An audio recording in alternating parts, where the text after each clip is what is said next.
Well, hello and welcome to episode number 64 of the Daily Sales Message, where each and every single day for at least the last 64 days in a row now, we've provided you with a piece of simple and actionable advice that's designed to help you feel more confident and sell more stuff. If you're new around here, my name is James Newell. I teach people how to sell for a living, and for me it comes in two distinct parts. It starts with having a clear sales message, so people understand exactly what you're trying to sell to them. And then it leads into selling confidence, the ability to be relaxed and comfortable and confident in a selling situation.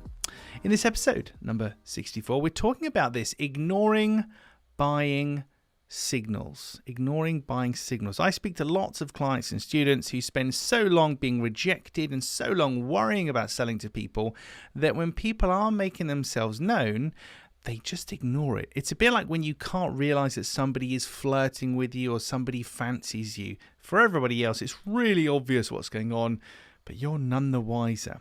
And this is a real problem when it comes to buying signals, because you can actually put people off. Because if you're not noticing and validating their buying signal, it can almost come across as a bit arrogant. You don't need them. You don't need their business.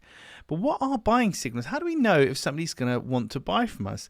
Well, there's no real hard and fast rule, but there is a principle that I work to, a philosophy that I have, and it comes down to this. Buyers want details, non-buyers want space. Buyers want details, non-buyers want space. If somebody's asking you specific questions about costs and deliverables and timescales and proof and this and that, specific details, that's a really good indication that they're interested, and we need to treat that accordingly and move the conversation forward. If they're not asking you specific things and they're hinting that they want you to send some information, or we need to rebook an appointment, or this and that, whatever, if they're indicating they want space more than they want details, then maybe they're not interested. So, buyers want details, non-buyers want space. If somebody is asking you specific questions about your offering and how it works and the timescales, etc., those are specific buying questions. They're displaying buyer intent, and you need to behave accordingly. If you don't pick up on those signals and you continue to talk to them like you don't think they're going to buy, which, let's be honest, for a lot of people, that's the default way we enter the conversation, because we've had such a terrible time trying to sell to people in the past. So if we don't notice those things, don't validate them, it can be really off-putting to the buyer, because the buyer doesn't want to have to throw themselves onto you. They want you to lead the conversation, say, oh, James, okay, here's the answer to your question, blah, blah, blah. How does that sound to you? Would you like to go ahead? Yada, yada, yada. But taking it towards a close, a conversion conversation. So many people I meet don't understand this principle of buyers want details, non-buyers want space. But now, thanks to the Daily Sales Message, you know exactly what you're looking for. As soon as somebody gets specific in their questioning, that's an indication that they're worth pursuing.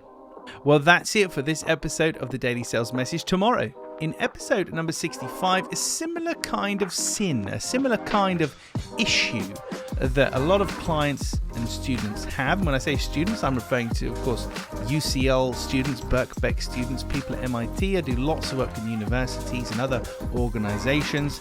But there's a problem lots of them have, and it's something they don't do.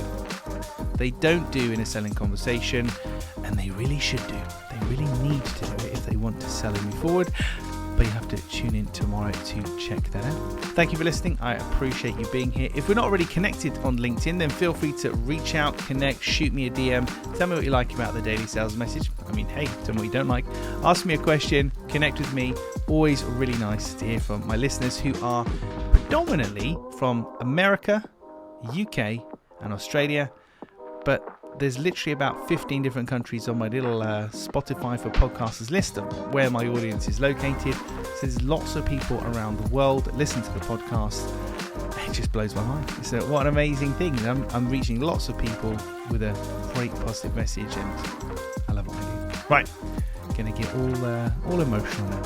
Thank you for listening. I do appreciate it. See you tomorrow for episode number 65 of the Daily Sales Message.